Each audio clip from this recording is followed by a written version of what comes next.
Wow. Absolutely crazy. Just crazy. So the CAF Champions League semi-finals has heard its full-time whistle, and we now know the two teams who will be contesting the big championship game next month.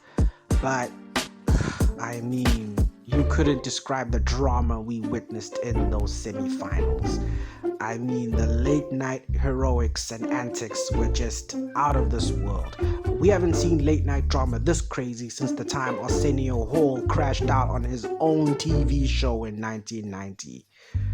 Absolutely crazy times.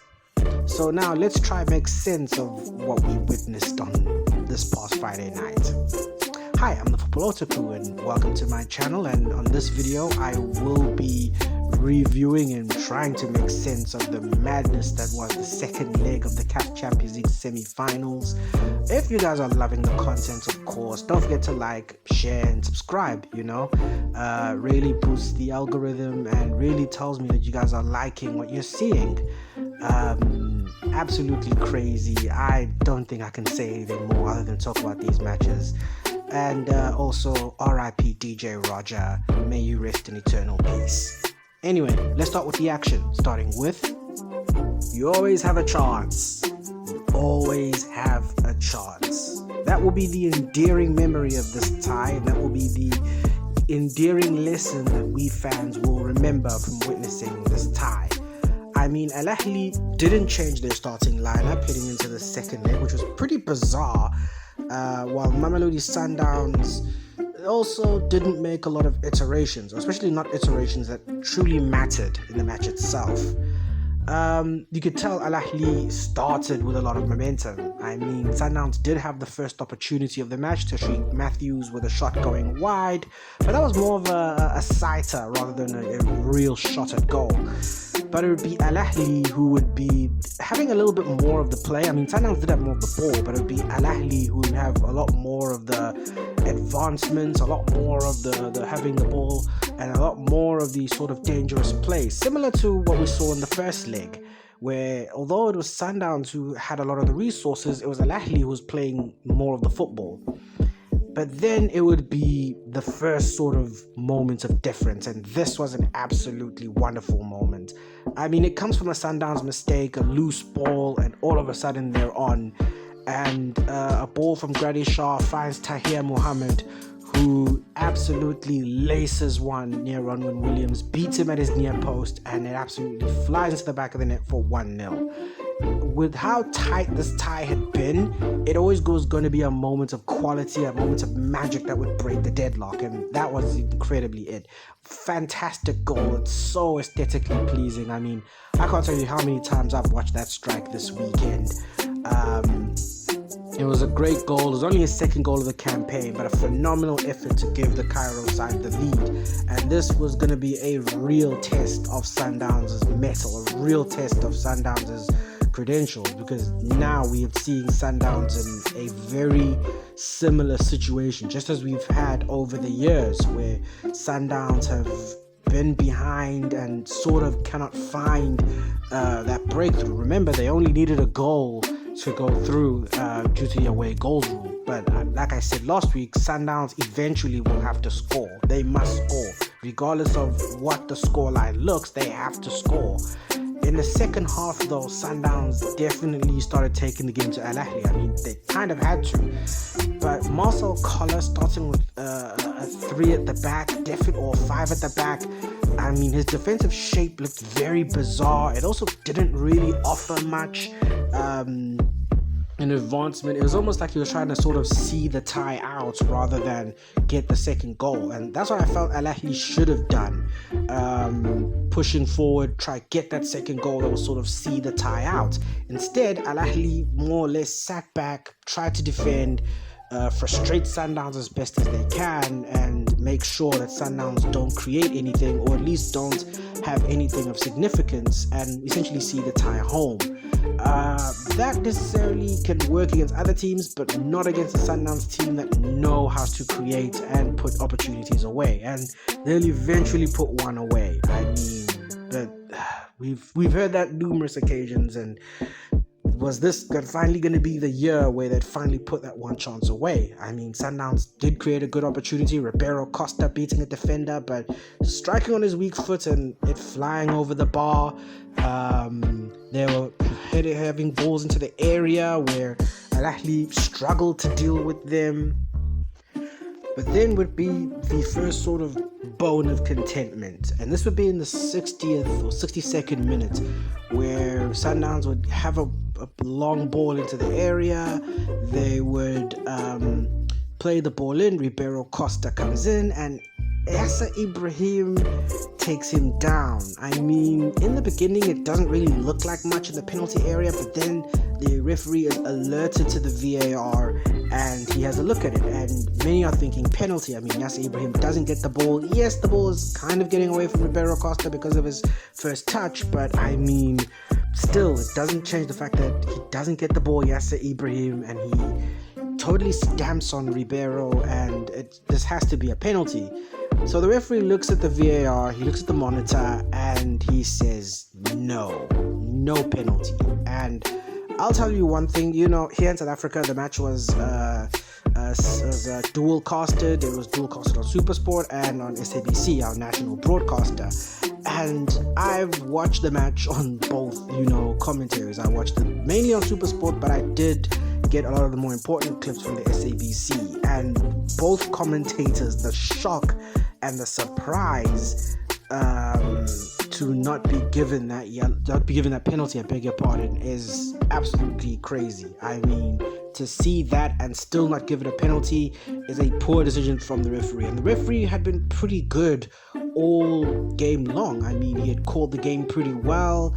Had called it pretty fairly, but that was the one big call he got very wrong. And if the full-time whistle had gone off and Al Ahly had won by one, who knows the kind of narratives and the stories we'd be writing about this game. But Sundowns would be fueled by their injustice and they would throw on Themba Zwane for his second appearance since coming back from his long-term injury. And again, I was pretty critical of them throwing him on. A match of such consequence, a match of such importance, and throwing on a player who really is kind of behind it. He hasn't had a lot of game time, hasn't had a lot of sort of exposure to big time football yet, and now you're throwing him on to sort of save the situation. But Themba Zwane's substitution does indeed change the game. Sundowns' attacks become a little bit more dynamic. Sundowns have a bit of an extra dimension and their attacks have a little bit more venom. Probably the most venom they've showed all time. I mean, there was one ball that Ribeiro plays over the defense. Themba Zwane just can't collect it and it trickles over to El Shenawi. But that was a warning, and that would be the warning for the big moment to come. In the final minute of normal time, Khuliso Mudau collects the ball in his area. It's a long ball forward, and after a couple long balls, it ends up on to a cross. Themba Zwane with an instinctive flick. I mean, you cannot rehearse this. This is incredibly instinctive. He's not facing goal. He lifts the ball up slightly. It finds Ikram Reyners, who was another substitute, and a mad scramble in the area finds Yasser Ibrahim. The ball comes off him and trickles into the net, and Sundowns have their moment, their away goal. And that was huge in the context of the tie, because now it meant Sundowns led, and that doesn't happen if Themba Zwane is not on the pitch. I mean, for a player who I had criticized, or a player I definitely had felt he wasn't ready for a match like this, to pull off a moment of brilliance like that, I mean, that was truly fantastic. I mean, it was a goal where essentially all the stars align. If one part is missing, the entire play falls apart. And it's just absolutely phenomenal, because in 2023 there was the Toby moment, as I like to call it, where Sundowns lose the semi-final to Wydad thanks to an away own goal, and here Sundowns are winning because of an away own goal. Of course, Al Ahly complained a little, claiming that Khuliso Mudau's had a handball, which was disputed but was later refuted by the referee. I mean, you guys just literally survived life after a crucial VAR call, a more stonewall penalty. So come on, relax, my children. the match would go on, and Al Ahly, a team who really had committed so much into defending, had committed so little in attack, now essentially threw everything at it, and it was typical because Al Ahly had sacrificed so much in defense that by attack they had nothing left to give, and essentially the tie as a contest was done. The full-time whistle goes, and Mamelodi Sundowns score a crucial result and have qualified for their third CAF Champions League final. I mean, like I said, they were playing against history and they won. I mean, this is of course their second victory over Al Ahly in a Champions League knockout tie, but this is the first time they've avoided defeat away from home in Cairo. The first time they've scored in Cairo in a CAF Champions League knockout game, and how ironic that it would be an away own goal that wins them the tie, the same thing that eliminated them in 2023. And it's a huge congratulations to Miguel Cardoso, who really has given Sundowns that steel, that determination, and that ability to suffer those big moments and to qualify for this final. I mean, it's a huge achievement for the club, their third final, and who will they meet in the big championship game? That would be decided, well, quite literally a few minutes later, as the other semi-final kicked off on the other part of town. They bottled it. They bottled it. That's all you have to say. They bottled it. I mean, for a team that I have lauded all season to be a big game team, a team that's able to play these big occasions, a team that is able to get big wins, this was one they got wrong. One they got badly wrong. And one that they're really going to regret. And if you've been talking to an Orlando Pirates fan for the last couple of days, yeah, they're hurting. They're hurting because they know this was one they bottled and this was one they got badly wrong. So let's start with the game anyway. I mean, the first leg already was hugely entertaining. I mean, we all knew Pyramids were going to be highly entertaining. They were going to be highly attacking, highly aggressive. And we all thought that they were going to be the ones who were at least going to get the first goal, or at least the first sort of meaningful chances of the game. But it would be Orlando Pirates who would strike first. I mean, it came from a set piece, a free kick, played into the area, headed back. The Pyramids players do not deal with it properly, and that man again, Rele Mofokeng, with a side volley into the corner of the net to give it 1-0 to the Buccaneers. And that was again a crucial goal, the away goal, the goal that Pirates were definitely looking for. And it was a huge shot in the system for Pyramids, for a team that you could argue dominated the first leg. And if the first leg was a boxing match, Pyramids won it on points. So for Pirates to score first was a real sort of shot to the system for them. But as they say in football, you're at your most vulnerable when you've just scored. And again, one of those danger men, Fiston Mayele, my danger man for the tie, came through and scored. Again, Pirates looked very soft at the back. A ball played in from the left flank, and Mayele would essentially rush the ball into the back of the net. Again, Pirates looked pretty thin at the back at that moment and looked very, very vulnerable, and that really gave Pyramids the momentum at the break. I mean, the worst time to concede is definitely before half time, because now that means you have to have a change of plan, a change of momentum, and a change of essential system. So leading on away goals, now we come to the second half, and Pirates again with another moment of magic, and it's the other territory, Mohamed Nkota. I mean, he takes the ball from just inside his own area, and watching this, I was constantly calling. You have Mofokeng, or I think it was Hoto as well. You have options, boy. You have options. He tries to play it to Mofokeng, it's blocked. It comes back to him. He takes the shot, and it's a fantastic shot into the back of the net. Another crucial away goal for Nkota. I mean, this boy has been one of the stars in African football this past season. I mean, 3 big away goals, big away goals, this time to give Pirates the lead. And surely you try see the game out. You try to be solid. You try to defend. I mean, you try to essentially see this game out.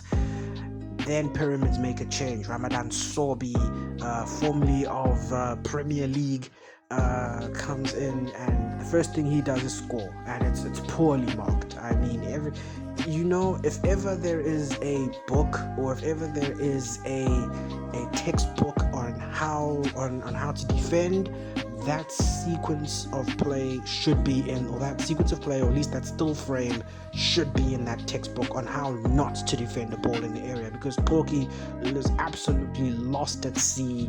He doesn't track Sorbi. Sorbi is practically on his own, and he gets the jump on him, headers, and Sipo China can do nothing about it, and it's 2-2. And remember, Pirates had scored just 2 minutes earlier, so already there's that frustration of letting a lead slip. Again, Pirates should have shown a lot more maturity, shown a lot more, some people say, respect to the fixture, but they don't.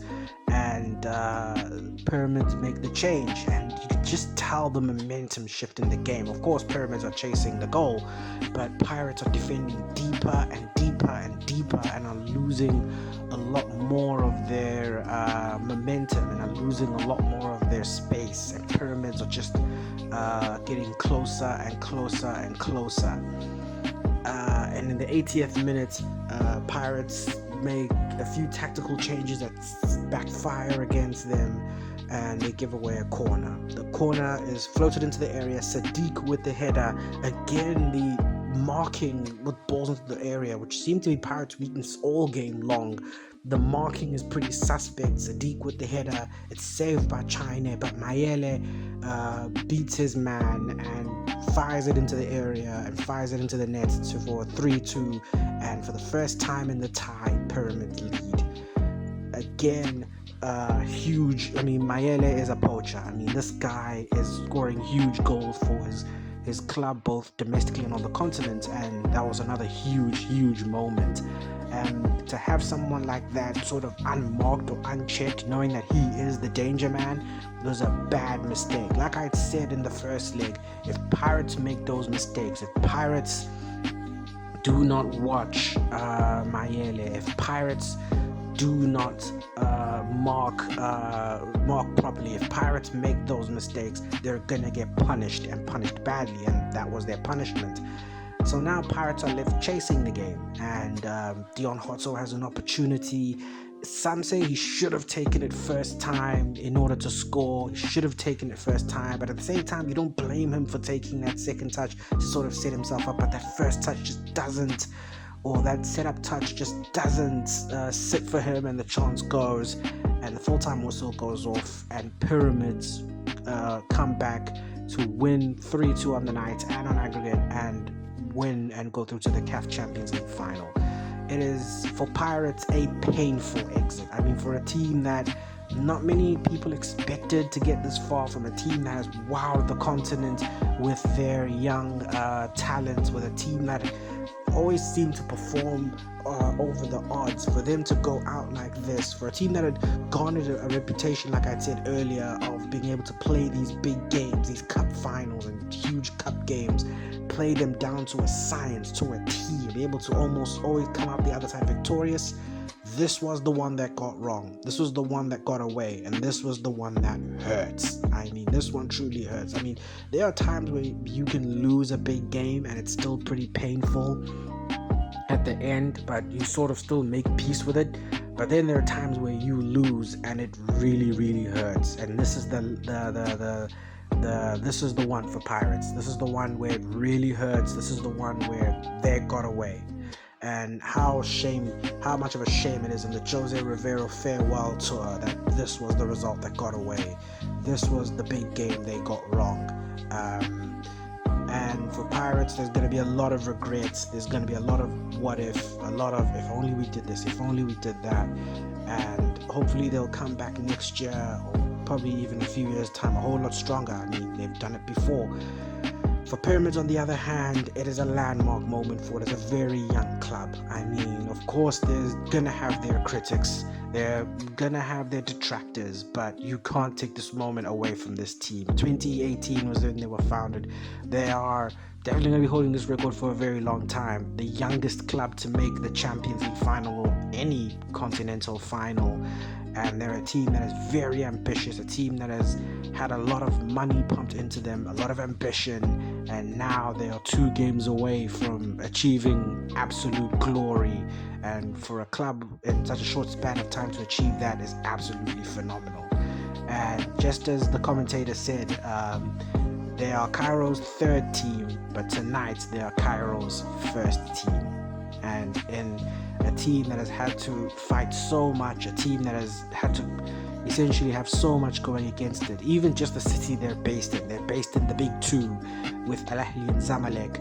This is their moment in the sun, and best believe they're going to enjoy every single minute of it, and they're going to be counting down the days until the biggest 2 games of their history.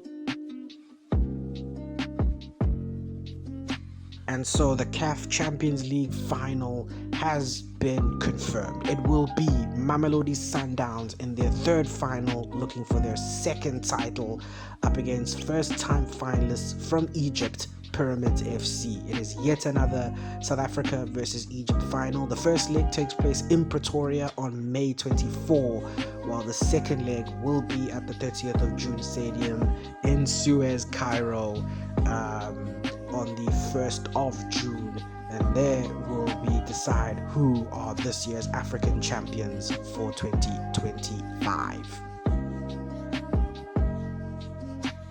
That's it. That is the end of the video. If you stuck around, you're an absolute warrior. Of course, don't forget to like, to share, subscribe, and also slide down in the comments and tell me what was your tie of the round, what was your match of the weekend, what was your big moment, and what are your early predictions for the final. Of course, guys, it's been your boy, the Football Otaku, and never forget, real football always wins. Check you on the flip side. Bye bye. Deuces.